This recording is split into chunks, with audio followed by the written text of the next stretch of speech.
is just one of many kits that we have. So we have a lot of different STEM kits, and this is just one of them. So I'll let Andrew just briefly describe how that all works. Hello, everybody. I'm Andrew Warnock, and we are in this center called the Natural Sciences Education and Outreach Center, and we're an outreach group of our college here at CSU, and we're at a land grant university, which means that one of our missions is to share scientific data or scientific discoveries with the citizens of Colorado specifically, but also nationally and internationally. So the threefold mission of our university is education, research, and outreach. And so that's why we are here. In the last 20 years or so, the National Science Foundation has asked faculty research PIs to write a broader impact section on their research grants. And the purpose of that is to help disseminate the research out to the public so that the public understands where their tax dollars are going and why scientific research is so important. And so we've hit on this model of helping faculty write their research grants and then learning about their story behind their research and turning it into a kit. And a kit is in a pelican case like this, and it's kind of hard to hold up. And there's a little booklet, and the booklet is kind of like a little story, and it's illustrated by hand drawings, and it's step by step, and the students kind of go through at their own pace. They work in pairs, and it takes about 2 hours to complete a kit, or maybe 1 to 2 class periods if the teacher checks the materials out. But the cool thing about the kits is we try to take the scientific equipment that the faculty have and make a miniature version that works in a very similar way. So this kit that I'm holding up is called Chasing Arctic Air, and it's one of our brand new kits that we're almost ready to release. But it's on Arctic aerosols, so aerosols in the atmosphere over ice. And we have students generate aerosols in a little chamber and use a little laser beam to measure the scattering of the light that those aerosols cause. And then they collect quantitative data. And so they're acting just like a scientist. They're using pelican cases just like the scientists might carry out into the field onto the ice. They're studying the same kinds of questions that the real scientists are studying it, and they're taking measurements, and they are drawing conclusions from those measurements, and then sharing their results with the class, and then having a rich class discussion at the end. So we've got lots of different kits. This is our lending room where we have all of our different kits, and so a classroom set is actually 15 individual boxes, and most kits, the 15 are the same, but some of them, each kit is a little bit unique. There might be different aspects of an ice core, for instance, or bird beak size, or different variables that we're trying to show. And so some of our kits are checked out right now, which is a good thing. And when the kits get ready to be checked out, we open them up and we go through them and make sure everything is 100% there and that it's all ready to go. And then we pack them up in these big trunks so that they can pick them up. Or if they're somewhere remotely, some remote part of the state that's farther away than an afternoon drive, we put them in these big trunks and we mail them to them by FedEx for free. And so the teacher gets to borrow these kits for a week and at no cost to them. And so it's a really great model to get science, real rigorous science, out to rural schools and inner city schools that are far away from universities, where there's ample access to researchers. So that's kind of our model of, let's see if I can get this to move. of our kit lending. And so Mike Viney, as Ohm mentioned, is an amateur fossil wood collector, and I would argue that he's more of a professional since he's published papers on it and has been doing it for so long. I would say that he's earned the right to be called a professional paleobotanist. But he came to me and said, "We need to do a kit on fossil wood, and I know this person home, and we're working on this grant." And so we helped with the grant process and getting the funding, and we're super excited about showing you the fossil forest kit specific. Yeah, so that's a really good introduction to the kit. And so what we can do now is delve into this specific kit.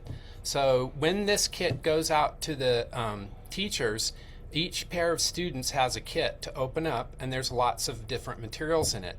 And if you go to the next slide, you can see this is what the fossil forest kit looks like and the materials that are in it. And as Andrew said, there's a little booklet, and we design these to be student-centered experiences where they are kind of teaching themselves, but the whole experience is facilitated by the teacher. So when you go into a classroom and you see these students working, they are highly engaged. I mean, 100% of them are engaged, and they're doing these activities. We do kind of like a story arc for these kits. So we're going to go through the story arc of the fossil forest kit so that you will understand kind of what it would be like to be a student doing this kit. So if we go to the next slide, the very first question that we ask the students to do is to draw a tree. And we don't tell them how to draw a tree or what tree to draw. We're just trying to activate their background knowledge to see what do they know about trees. So they'll draw a tree, and then once they're done, we give them a little card that shows them all the different organs of a tree. And then what they have to do is go back and include those organs that they had forgot to put on their tree. Some common organs that they forget to put on the tree are the roots. Sometimes they don't put the fruits or the cones.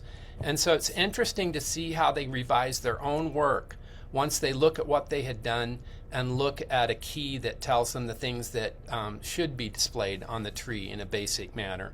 So that's the first activity. The second one we call Amazing Wood. And up in the left-hand corner there, you can see there's 3 blocks of real wood. There's red oak, there's white pine, and there's red palm. And so these are real blocks of wood, and we have them observe the microscopic structure in the 3 different views. And also we have little cards that go with them that show that match with the wood and show a microscopic view. One of the cards is turned incorrectly in that picture, but it's amazing to see how many kids have never really dealt with real wood, and they just get enamored just with the blocks of wood themselves, which is kind of interesting. So then what we do is we just focus on the transverse view of the wood.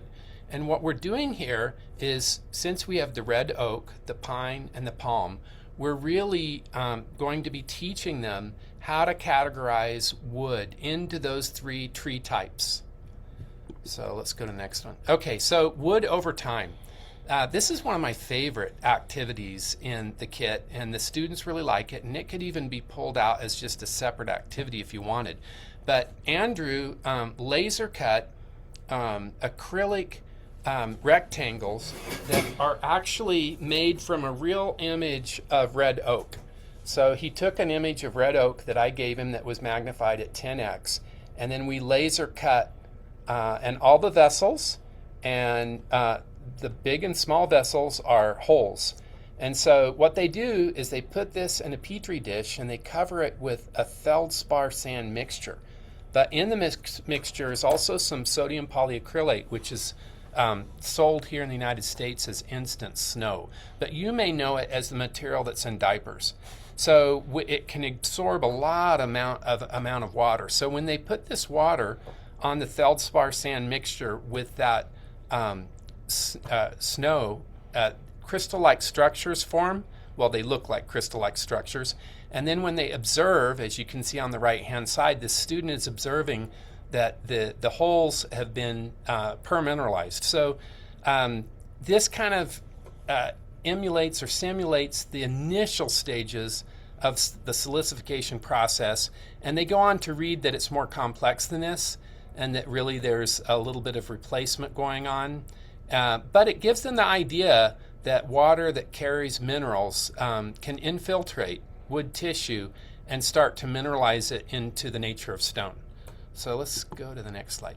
Okay, so then the section on paleobotany, they build a 3D printed microscope that you see here, and then they also have a little, we've improved this since that picture was taken, but they have a little light box that they can backlight real thin sections of wood. So here's like a thin section of wood from Wyoming, and we put the thin sections into kind of little acrylic holders so that if they're dropped, they won't break, which is really nice. But there's a hardwood, a softwood, and a palm, and they were all collected near Big Sandy Reservoir.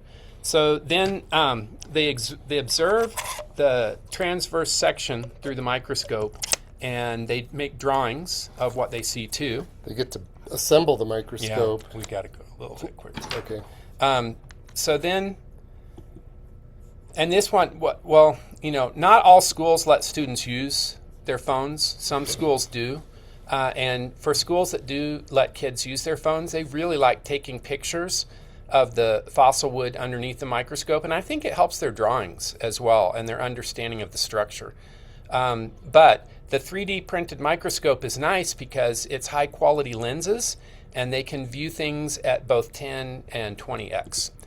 So then what they do is, so back here, they learn to distinguish the structure of a hardwood, softwood, and a palm. And then they test themselves with a little card game that has micrographs of fossil wood from different fossil locations that I just took with a digital microscope. And there's like 9 cards here. And they have to put them into those 3 categories, hardwood, softwood, or palm. And, you know, they usually get it at least by the second try. And so that helps them reinforce what they had learned with the actual thin sections. And they get pretty good at distinguishing between those 3 tree types just in a transverse view in a cross section. So then, if we go to the next slide, once they learn how to distinguish between the different types of woods, what we do is we give them data from a project that Ohm did in Wyoming. And so they learn about the concept of nearest living relatives, and they're given the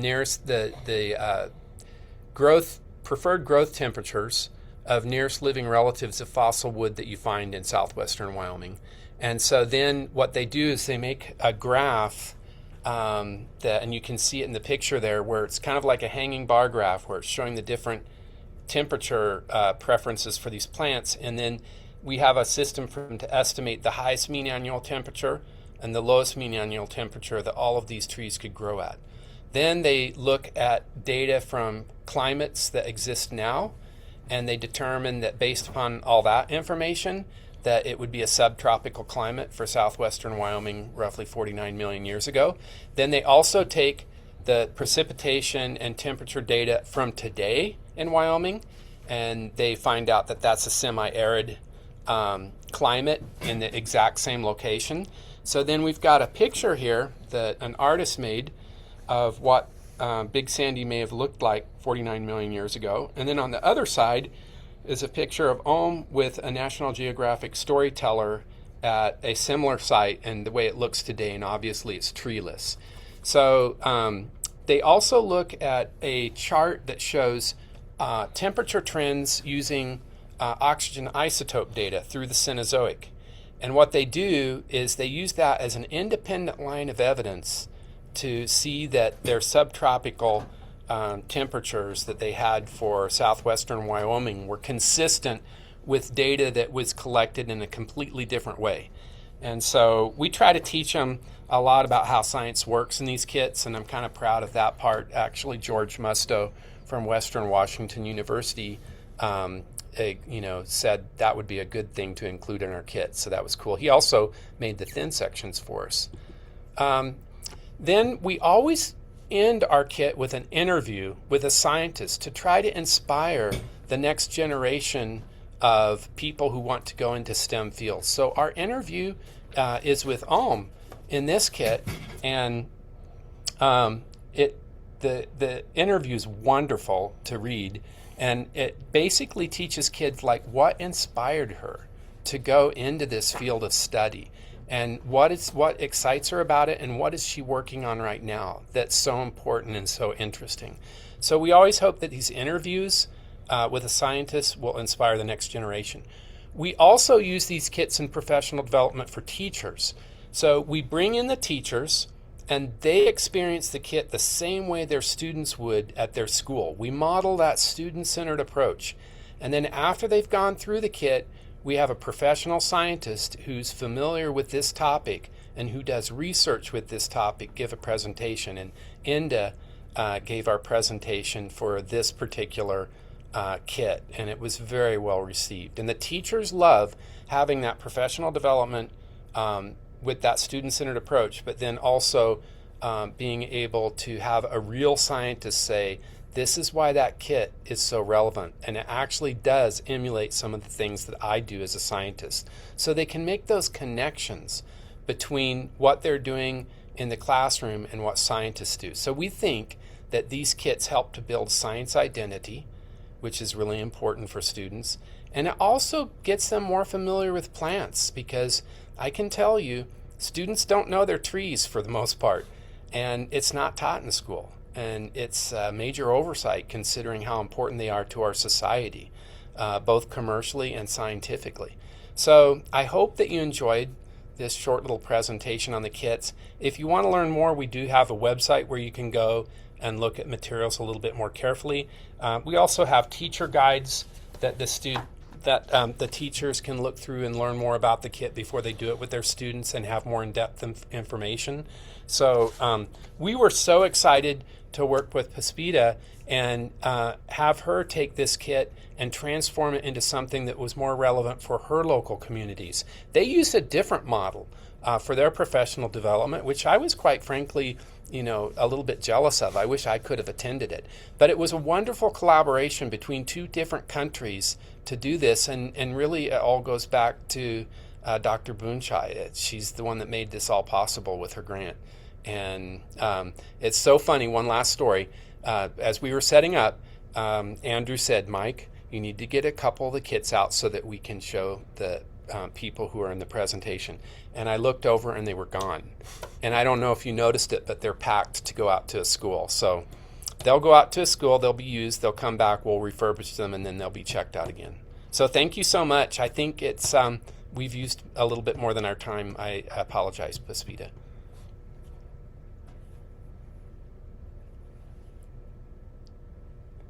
Well, thank you, Mike, for sharing your insight with us about how you created STEM kit in the US. So, Pavita, would you like to go ahead share us about your work in Indonesia and the challenge you have been facing in modifying them? Okay, thank you, Mike. I think I'm gonna be longer than it should be, because I wanna. Can you search? Can you see my screen already? Okay. Because before I'm delivering my presentation about the adaptation process, I want to put some context about paleobotany in Indonesia. And I'm always asked by Dr. Om to explain about this, because fossil wood and paleobotany field of science in Indonesia is really it's relatively unknown. So the challenges itself is not only the adaptation process, but also to bringing the science of paleobotany to the public, how to communicate it in a more layman languages and stuff. So I'm gonna start with Indonesia's fossil wood discovery. It's actually in the period of independence of Indonesia. It's in 1945 by someone who is not local. So it's been challenging to have a local paleobotanist. Up until now, I think there is only one paleobotanist, and she is a woman in this picture. And she is in our team as well. Her name is Hani Oktariani, and she is the student of the father of paleobotany in Indonesia, which is already passed away. So mostly the fossil wood found in Indonesia is hardwood, Dipterocarpaceae, and maybe palm, but yeah, it's not really not commonly found in Indonesia as well. So the study itself in Indonesia is not really developing that well as in the United States. And also the regulation itself, there is only one geopark in Indonesia that is established for the protection of fossil wood, which is in Sumatra. The name is Merangin Jambi UNESCO Global Geopark, and this is the fossil wood. And it's in situ conservation, so it's being there.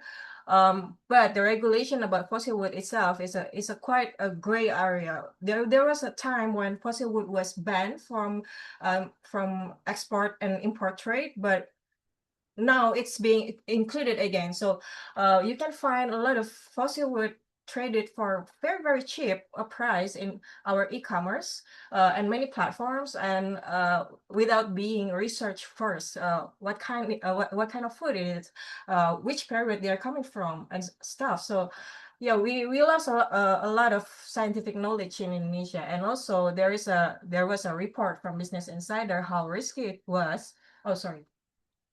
How risky it was to be the mining worker of fossil wood with no insurance, poor working condition and stuff. And much of the irony, the hotspots for fossil wood in Indonesia are located in one of the poorest area in Indonesia. I will show you the map later. And also influencers in Indonesia in YouTube, they are posting about fossil wood. Much of the valuation, I mean like the money valuation of it, but they are not talking about the scientific part itself. What kind of the wood, what age, what period, what animals they are living with in the past era and stuff. So we are racing against time to save our fossil wood from being traded with a very minimum number of scientific study. So when we were developing and adapting fossil forest STEM toolkit to Indonesian context, it's been challenging because first the information, the second is the public knowledge itself about fossil wood is very, very low. And so this is the version in Indonesia. Maybe you notice some different equipment that are available in Indonesia. The idea is that we in Indonesia team, we don't want to ship everything from the US to the Indonesia because we want to make sure that all the equipments are bought in Indonesia. So everyone who wants to develop their own kit, they can buy everything from Indonesia. So it's gonna be more efficient in price and also in time.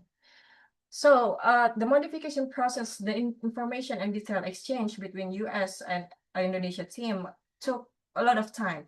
I went to artisans to survey a lot of wood that are available in Indonesia, what kind of information that they have, and what kind of information that we should adapt from the book the guidebook from the US to the ID context, the Indonesian context. And also, so we collected samples from local artisans in Bali, and then we procured the local equipment and lab work as well, because we want to make the wood samples are coming from Indonesia as well, because we are using the place-based learning approach and psychological ownership. So we want to make sure that everything that is in the kit in Indonesia is local as possible. And also, we went through the translation process involving one paleobotanist, one modern botanist, and two linguists. So two translators, because a part of national language of Indonesia, we also translated the kit into Balinese language. It's an indigenous group in Indonesia. Maybe you have heard Bali, the paradise in Indonesia. So we use the local script and local language as well to increase the psychological ownership of this kit. So the students have no barriers to, oh, this is fossil wood, this is paleobotany, something that I never heard of. But the language is something that I know. So we want to increase that kind of familiarity. And the process itself took around 6 months, back and forth with Mike, Andrew, and Dr. And also our own paleobotanists and modern botanists. So this is the process, resourcing materials. And the challenge number one, the wood mostly sourced from Java and Kalimantan, but all the shops, they don't know about the age or historical information. So if I bought this coaster, which is very well polished, I asked them, where is it coming from? Okay, it's from South Kalimantan. What age? They don't know. Or what kind of wood? They don't know. They will just tell me it's fossil wood. Trust me, that's all. So a lot of missing information and missing knowledge is happening in Indonesia.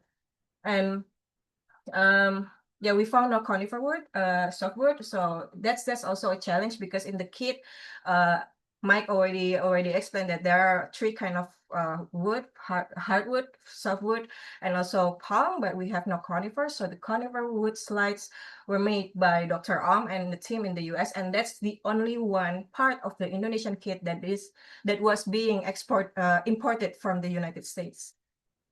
So here's the map. This map is also available in our website, Friends of Fossil Forest. So you can see that fossil wood sources from the artisan that I went are coming from East Kalimantan, South Kalimantan, West Java, and also East Java. And many of the mining sites, again, are the poorest area in the country. But this is where the artisan shop hotspots. So the expat community in Indonesia mostly are in Bali. A lot of people from foreign countries coming to Bali for holiday or for living for a period of time, like 5 years or 10 years. And they really like to shop furnitures and decorations for their homes. And that's where fossil woods are mostly being sold without any scientific knowledge or historical information, which is being, I think it's a loss for us.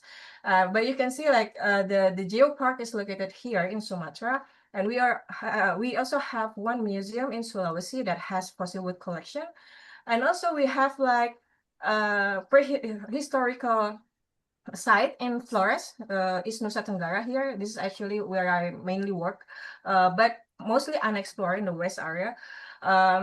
But again, it's only being sold in Bali, which is very interesting in my opinion. So this is the sample that I purchased. A lot of them very beautiful, but mostly hardwood. This is the sample of the polished samples that we can find in the artisan shops. So this is plates. This is conifer. I think this is the 56 that I have in the middle up here. So yeah, we brought these samples to the lab. Some of them were being sliced for the kit. And Dr. said that this one of sample is maybe from two kind of trunks. So it's very interesting sample. But again, all of them are not being researched or not being, looked deep in the laboratory. So the lab work was helped by geographers, not paleobotanists, because again, we only have one paleobotanist here. And we were collaborating with Bandung Zoological Museum. They have collection of fossil wood, but it's not the main collection of Bandung Zoological Museum. They are about, fossils of animals and stuff.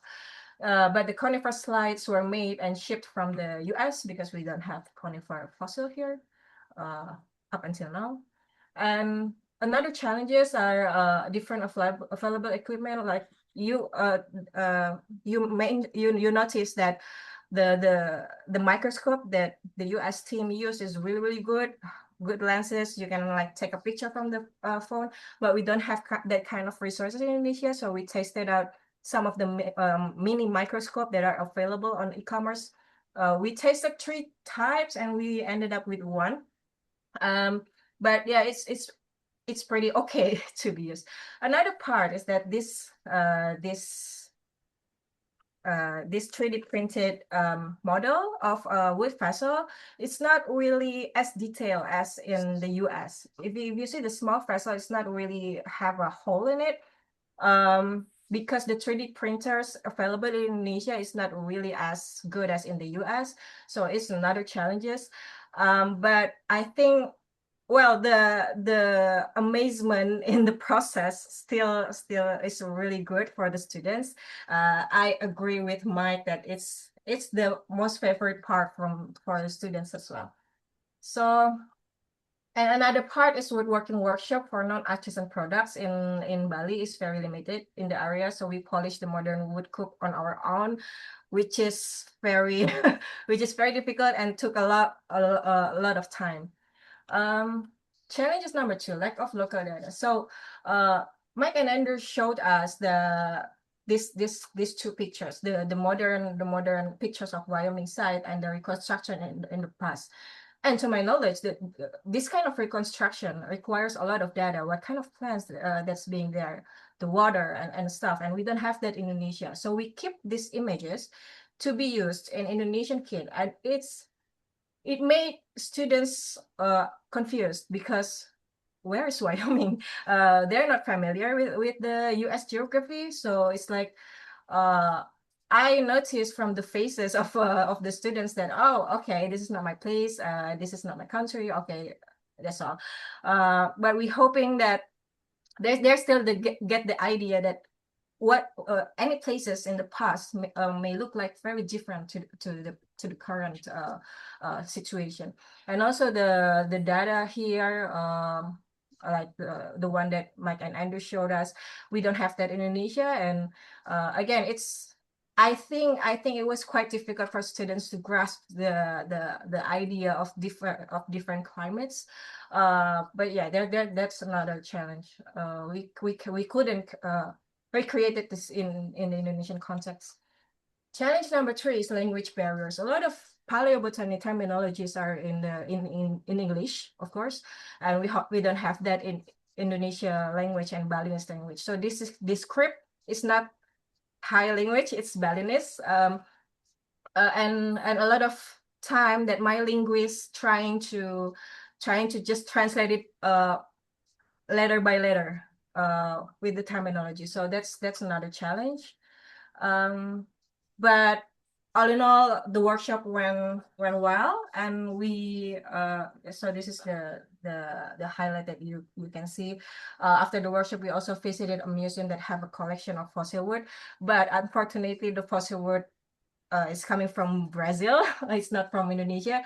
So again, we need a more local context, local knowledge, and Mike mentioned about the plant awareness, and that's a really a major problem here in Indonesia as well. So, but fortunately, we equipped the workshop with word cloud and also pre and post test. So we measured the changes of attitudes and knowledge of the students. So this is the results from our workshop. We can see that the word cloud before the workshop, what came to your mind when you think about fossil? And they answer, but well, you know, fossil stuff, dinosaurs, bone, and blah blah blah. But after the workshop in Indonesia, it's changed to wood, petrified plant, jewelry, spectacular, something that are more related to fossil wood. So this is only in Indonesia. We already published the results in the US as well. And another upcoming paper will have another results of this pre and post test. So stay tuned. And the most interesting part is that this workshop significantly increased the interest of students in becoming future paleobotanists. So the mean before workshop is 3.8, and it's changing to 4.7. The maximum number was 6. So yeah, it's relatively high. And a qualitative note that one student answered didn't sure whether they would go to the college or not in the pretest, but changed to yes in the post-test. Well, this is another statistics, but we want to show that another changes after the workshop happening is the gender and also the clothes of the scientists that they draw in the pre and post test. So before, a lot of students using male figure and then lab coats, you know, formal scientists wear eyeglasses and stuff. But after they follow the workshop, which includes women paleobotanists and also the interview part in the kit, we also included local paleobotanist interview in our guidebook. it's becoming more female and also casual shirt and skirt and stuff. So it's changing the way students perceive as scientists, and it's important. It's becoming like more familiar, and maybe in the long run they will think that, oh, I can be a scientist as well. And that's, I think, the most significant finding that we can make. And we also, Indonesian team received 2 appreciation letters from government agency because we also give the kit to them. So another difference part to US team, we don't have a landing system in Indonesia for toolkits yet. So we decided to give the kits to schools and also to the teachers, different teachers from different schools, and also the museums to be used for Science Day or visitors, and also the only paleobotanist in Indonesia. So it can be reused for any incidental education events. This is, for example, this year. So the workshop was in 2024, but this year they reused the kit for Science Day in Museum Zoological in Bandung. So and also this is a teacher from Papua, which is very far away in the eastern part of Indonesia, receiving the kit from us as well. So we want to make sure that the teacher can be like, using the kit for their students again and again every year. And the follow-up, because we realized that the plant awareness is so minimum in Indonesia, we decided to create some creative merchandise like keychain, necklace as well, stickers, and stuff like this. But we show them that the modern plants have lineage from a very prehistorical era to make them understand that plants around us have the significance presence in this world from a very, very long time ago. And because of the merchandise that we produce, we got the offer from a creative gallery in Bandung to have an exhibition, and we reused the kit in the exhibition as well. The exhibition was running for 6 months, and you can see people are really engaged with this exhibition. Like at the beginning, the people were writing on a Gingo sticky notes here, and it's very, you can see on the left side. And this is in the last day of the exhibition, so we can see that people are engaged to the exhibition, the small exhibition. Also, they posted in their social media, which is very good. And I think this is the kind of approach that we want for young generation, because you may see a lot of people are aging in the paleobotanical science. So maybe we want to how to get the attention of the next generation is to be creative. And we hope that this kit and also the reuse in the exhibition and public outreach like this is one strategy that we can use. So that's all from Indonesia. I want to acknowledge a lot of people that are being involved in this project. This project is really, really, I think it's a complex process, and it wouldn't be there without the help of many help from the parties and other people. So thank you so much, and let me know if you have questions.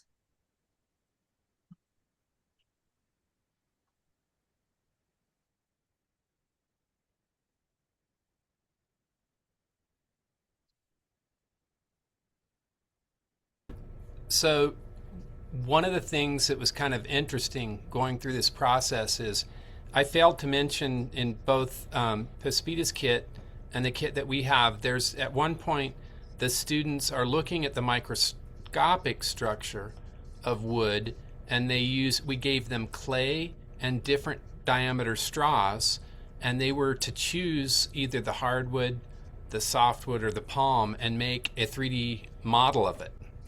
And what's interesting is when you design these kits, you have a certain expectation of how they're going to be interpreted and used. And so adults used the kit the way we thought they would, and they used the straws to represent vessels, and they used the clay to hold them up. And they even put little things like rays on the clay that you can see. But the students did it differently. The middle school students that we worked with, and even high school students, took the straws and used them as cookie cutters to cut holes inside the clay to represent the three-dimensional structure of the wood. And I just, we always see things like that. And I think that Puspita's right too. When you give hands-on materials to students, they do creative things that you never expect, that actually you're like looking at what they did and you're like, that's really clever, that's really cool. And I really love the place-based approach that Puspita used for the kit.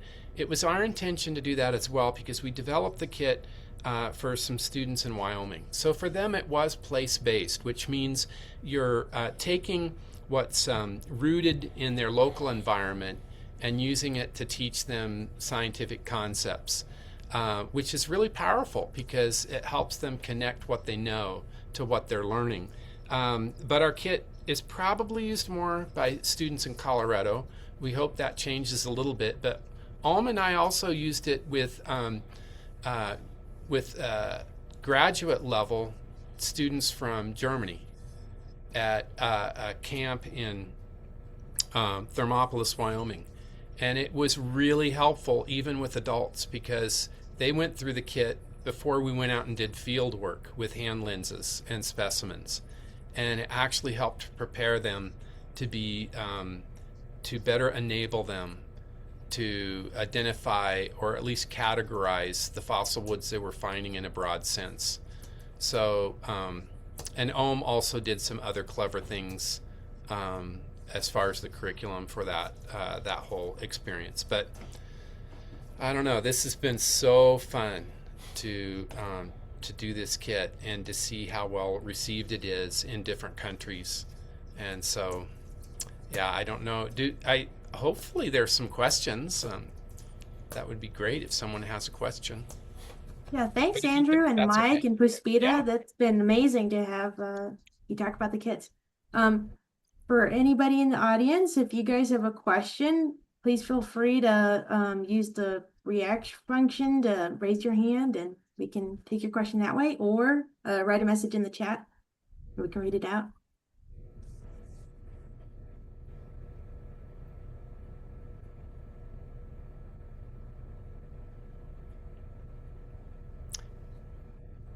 So I know we are not seeing any questions, but one thing I do want to point out too, that Puspita touched on in her presentation. I really wish I would have had a map of Wyoming in my presentation. I feel a little bit foolish now.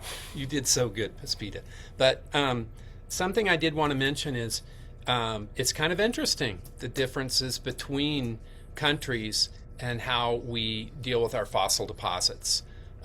So I see a question, Inda. Yeah, hi, Brett. You can unmute. Hi, I apologize if I'm asking something. I came in a little bit late, but with the kits, are those available for purchase? I guess I have lead the youth group of a rock club in Lincoln, Nebraska, and I think it'd be fascinating to see how the kids react to it. Well, so if there's a place close enough, I'm willing to facilitate the kits, but we don't really we develop these for these lending libraries, but they're all of our stuff is developed under a Creative Commons license. So what that means is you can take all of the ideas that we've developed and make your own materials. But I guess that's the best we can do right at this point, because all of our energy goes into developing kits with researchers and getting them in our lending library to start being checked out. And so we only have 3 full-time employees here and some part-time, such as myself. And this is just one thing we do at this center. Yeah, they're not designed to be commercially viable. They're designed for lending operations. So a classroom set of kits generally costs about $3,000, and that's one lesson, that a teacher might do over 1 or 2 days, and that's a lot to expect a teacher to pay. But if that kit, that $3,000, can be spread over 20, 30, 40, 50 teachers and hundreds of kids, then it starts to make more financial sense.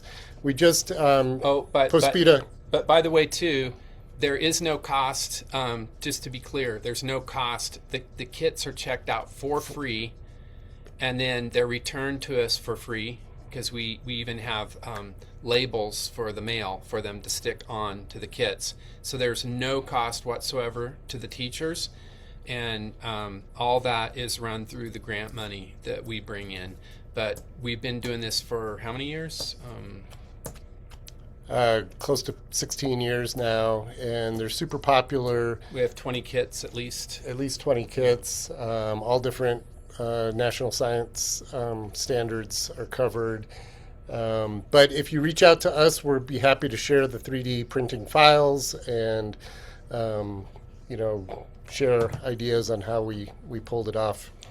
And if you were in a location that was close enough to me to drive, I would go and facilitate the kit and be happy to do that. So I guess that's the answer I have for that question. Let's see. Karen has a question here. Would you like to ask your question, Karen? Hello. This is really wonderful. I was just wondering, out of curiosity, how long does it take the kids to finish all the activities? How many hours or days, I guess? And also, is everything in the kit reusable, or are they consumables that are? Yes, that's an excellent question. I'm so glad you asked that question. So we do make the kits very durable. Because we have middle school kids using these, and they can be hard on stuff. And so we develop things that we know that are going to be durable and reusable, and we have very few consumables. It depends on the kit. We have some kits where there are no consumables. I would say that the feldspar sand mixture is a consumable for this kit. It can be reused. It can be recycled. Dehydrated. Yeah, but teachers usually don't take the time to do that. They just clean the materials and send them back to us, so we have to refill that part of the kit. But everything else in the kit is reused, and many of the materials, we have kits that are 10 years old and still have the same equipment in them that they did 10 years ago. And the other thing that's nice is that the professors and the researchers who were a part of developing these kits, some of them are gone. They retired or they moved on to another university, but their kit is still on our shelf and still being checked out. And so it's a pretty sustainable model as long as the center can keep going.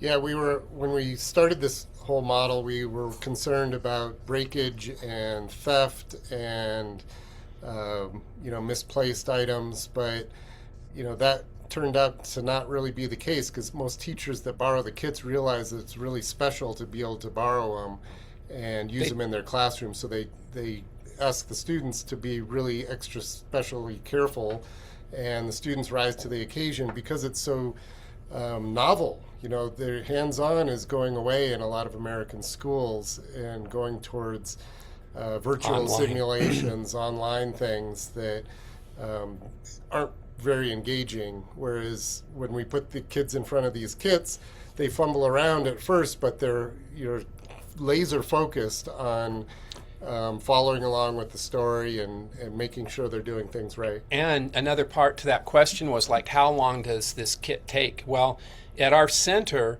we do the kit in 90 minutes to 2 hours with a group of students, because we also have these things called STEM Fridays where teachers bring their students and choose one of our kits, and we facilitate that and show the teachers how we facilitate the kit.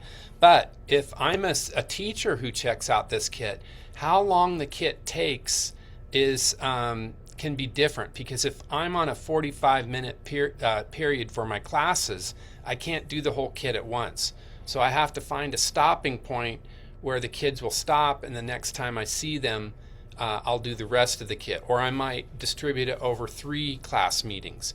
There are other schools that have schedules where they have 90-minute periods. So they might be able to do a kit in just one setting with the students. So how long the kit takes kind of depends on the schedule that the teacher's on. I mean, it's going to take around 2 hours, but that 2 hour time could be distributed in different ways depending on what the school schedule is. And sometimes we make the last chapter. There's usually 5 or 6 chapters in the instruction booklet, and usually the last chapter is kind of more advanced level chapter, like Mike was talking about the MAT and estimating with the graphs.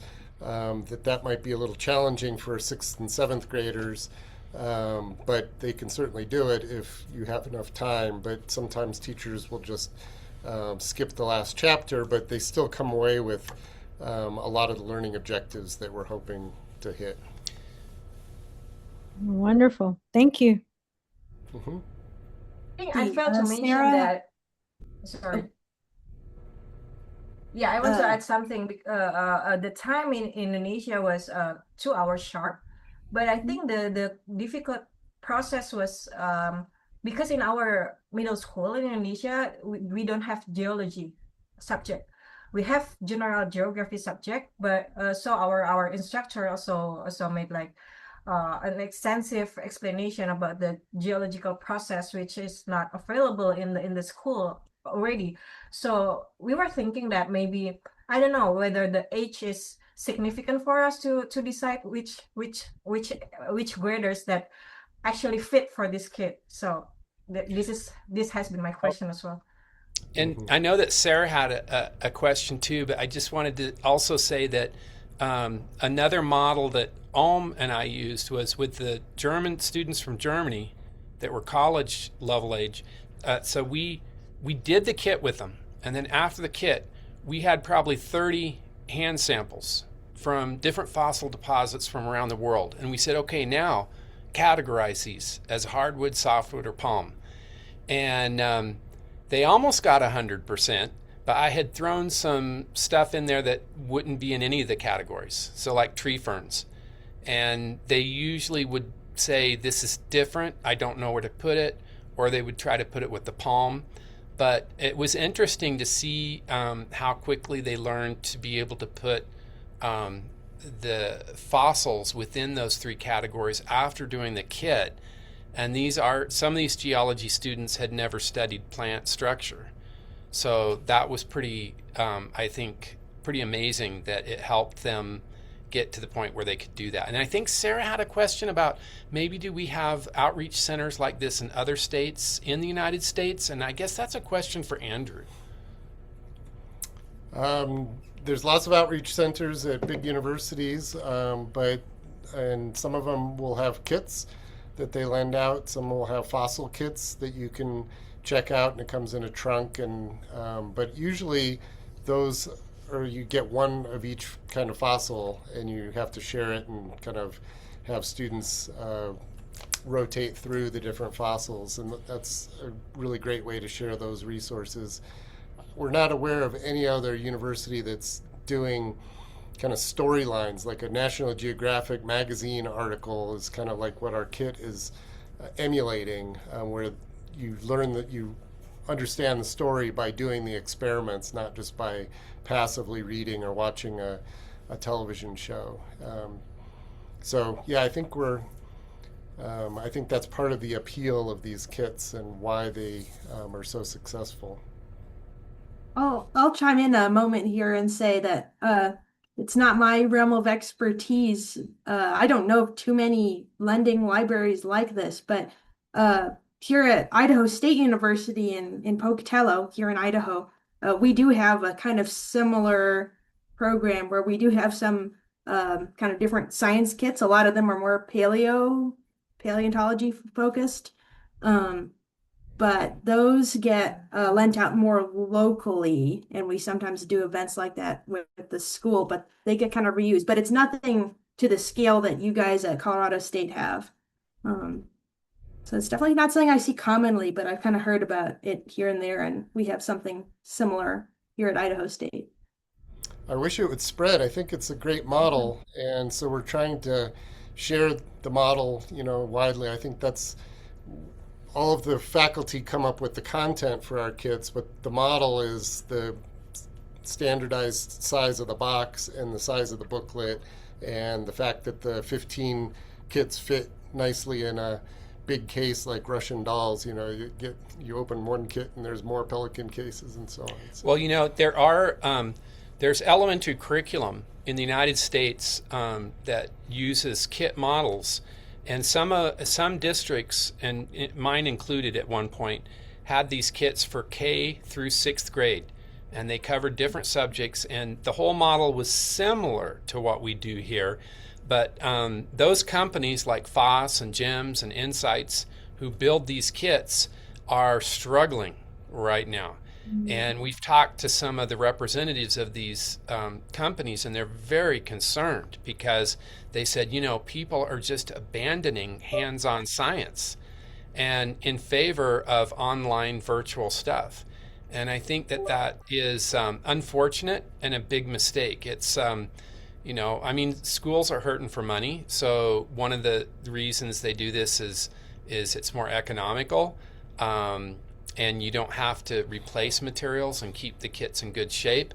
But, I think hands-on, being kinesthetic, holding things, manipulating things, working with a microscope and learning how to focus it and see things under it, that is an experience that I think we should be giving our children. And I can tell you, some of them have never even looked through a microscope. And they come to our center and they can't get past the microscope because it's so much fun and so unique to them.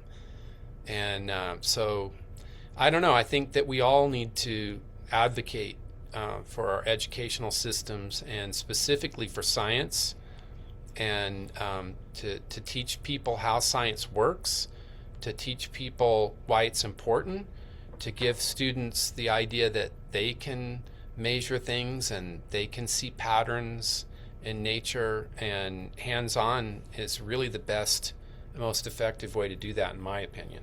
And we're exposing students to subjects that aren't covered thoroughly in the standards, so they're not taught in school, but they're important fields like paleobotany, and they're exciting, and so hopefully that'll inspire a kid that gets to use this kit.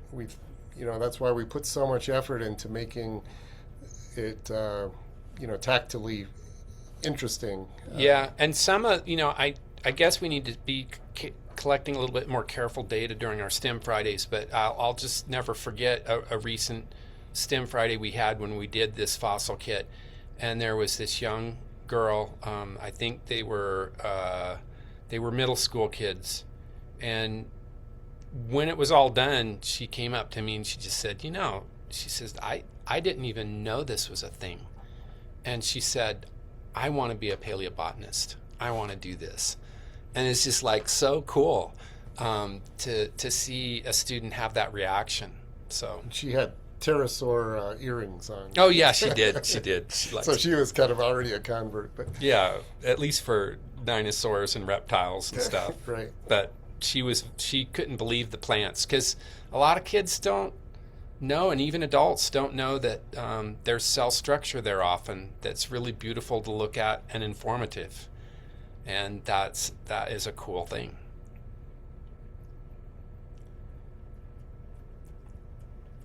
Well, thanks everybody. Yeah. We're planning to stick around or we were originally going to stick around for another 10 minutes, but of course, if you all have to go and have other engagements, feel free to leave. Thanks for attending today. We have a bit of time to take any last questions. I see Nate has a question. I can if I can figure out how to unmute. Yeah, right. Yeah, I think you should have. Yeah, you're good, Nate. Yeah, it's not a question; it's an observation. When I took over paleontology at the College of Idaho, it was a wreck. So it was all hands-on stuff. Everything was hands-on. You went out in the field. You took students out. They could only go. We had vans. You could only go 2 hours out, 2 hours in the field, 4 hours in the field. You had to be back. So we were limited, right? But that's what class was. You drove out into the field. You collected whatever you found, whatever it was. And usually it was rocks and stuff here in Idaho, right? Lizards, plants, it didn't matter. You brought it back, and we had curiosity cabinets, right? And in those days, the point I'm going to get to, think about ward, and Mike, I know you will know this because you kind of have a history bit too. Wards. Do you remember wards? Oh, yeah. Yeah. Yeah. So when I went up and they turned over the lab to me and told me, hey, you got to take all these kits out, because what we had is about 100 drawers of kits with bags. And they had got all messed up. But everything had a number. The kids came in, they got a bag. They sat down at their desk and they ID'd that bag as best they could of what it was, right? It could be trilobite, it could be all kinds of things, right? But there were ward collections. Those were the original motivating forces. And I kept all those. And whenever I bring those out, I mean, they might just be on one subject, right? A little plate that's just trilobites or crinoids. The kids go wacko for them, right? Now, it's nice that I've got a 3-foot cephalopod to show them, fossil cephalopod to show them at the same time, which, but Inda's been there to see just a fraction of it, right? Most of it's still in storage. But I've started to roll it out here the last month, and this is what we'll have. So I've probably got 100 drawers of kits, and they're just about one animal from one period of time, right? So you can go through all the way through time and say, what was the most important animal? And we even actually have an original Burgess Shale trilobite. Wow. And everybody thinks the Burgess Shale stuff is small. It's not. Inda saw it. It's 6 inches long. It's humongous. So it just blows people's mind, right? Nate, it's interesting because just your observation is bringing back a flood of memories for me as a kid on kits like that really inspired me and made me want to know more about science. I mean, that's the stuff I loved when I went to science class is teachers who had kits like that, and I could look at them and it would spark my curiosity and my desire to learn. I think you're right that those kits were kind of the forerunners. And so anyway, I would also say that I know that there's a lot of professional scientists maybe who are listening to us right now. And I would just, I guess I have this definition of leadership. And the definition is leadership is something anyone can do. And it's just taking responsibility for something that matters to you. And if your profession matters to you, then I would encourage you 100% to find a way to become involved in educational outreach and get the younger generation excited about what you do, and to understand your passion for it and why it's important. Because I can't tell you how much that makes an impact on students, because when they hear it from their teacher inside the walls of their school, it has a certain meaning to it, right? But if they hear from a professional scientist who is outside the walls of their school that values something that they're doing or want to teach them something that they think they should know about, that is a powerful thing when we break those barriers down. And so I love being able to work with professional scientists as a science educator. And I think that makes a powerful combination. Mike, I think I want to add something, because I have another outreach educational program, and we have this kind of 8-year pre and post test data.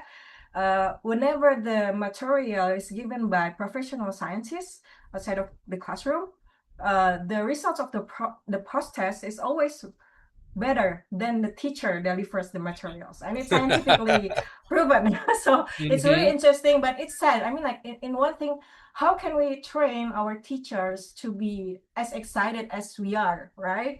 Because we cannot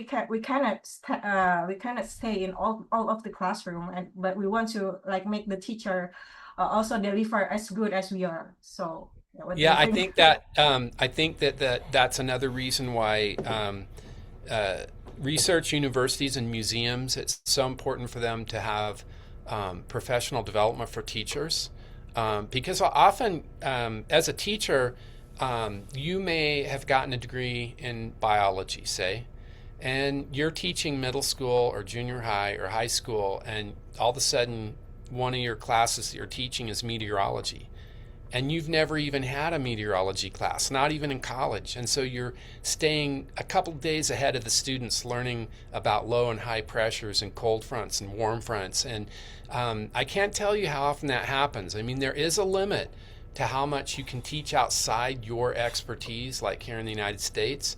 But you always are going to be teaching some things that are outside your expertise. And that's why it's so critical for professional scientists and researchers to be a part of the process of teacher professional development, because I've seen teachers go 10 years and they're teaching a misconception, and they don't know it.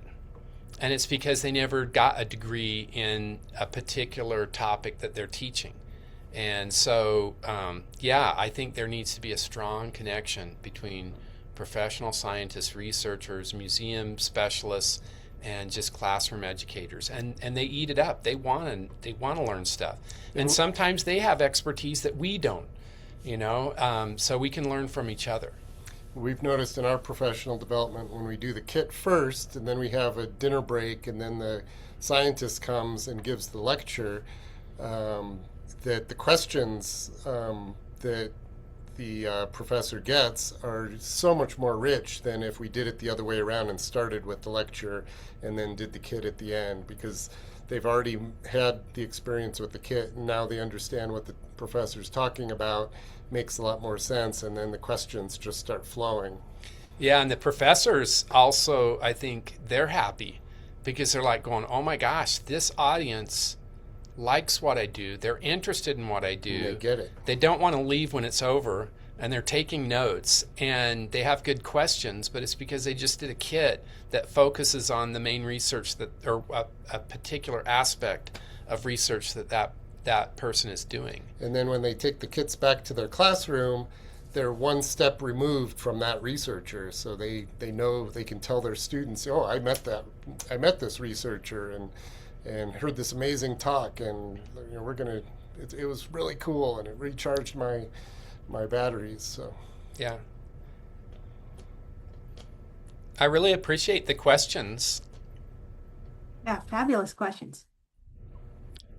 So Mike, have you guys ever thought, sorry, Inda, I'm just going to interject. Go ahead. Well, so the thing that works for me now, the kits are great for the students, right? They're fantastic, right? But as a researcher, like Inda or you going around and trying to communicate kind of as a leader. So I go around to a lot of libraries. I don't know why, but the libraries have become the big place for me to give talks. And they're not just kids.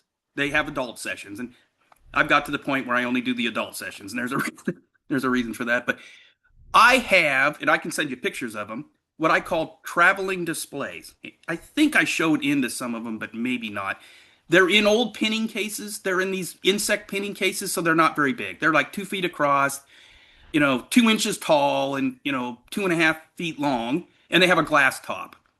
And what I do is whatever I'm going to talk about fish, or I'm going to talk about mollusks, or I'm going to talk about plants or beavers or whatever it is, or even an area or geology. I fill these little what I call traveling display cases. I give the talk. And then I have these traveling display cases laid out. Now, I gave a talk 3 weeks ago on the Homerian-Clamgulchian transition and the associated mammals and biota here in Idaho. My talk sucked, but everybody loved it because I brought all the fossils. So they got they spent more time hanging out at the fossils than they did. I mean, I got 3 questions, okay?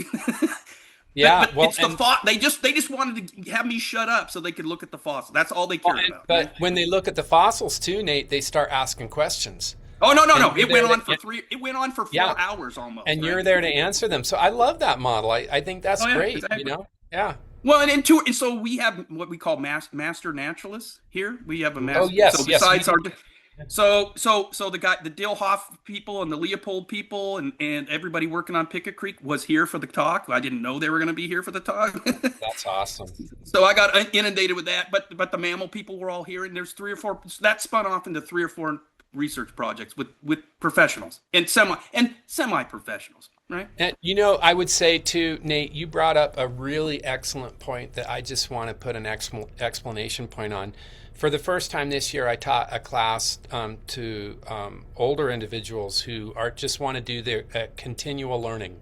They want to keep learning, and they're retired, and some of them have canes, but they come in and they want to learn.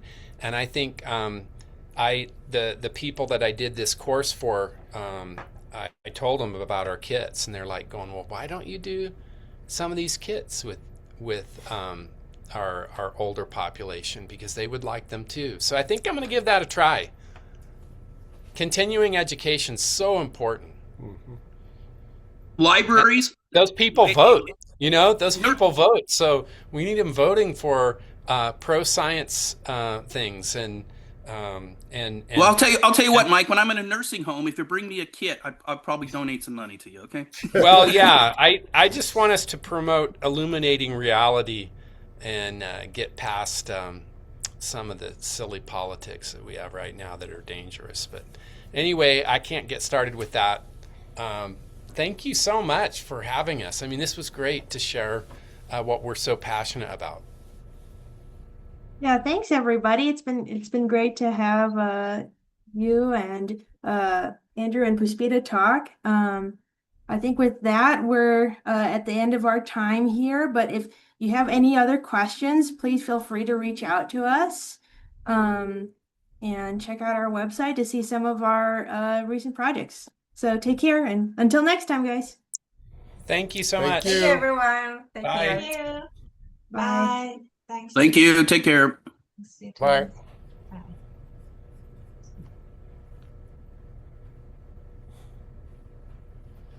I'm gonna start putting this kit back together because it was in the kit to go out. Right.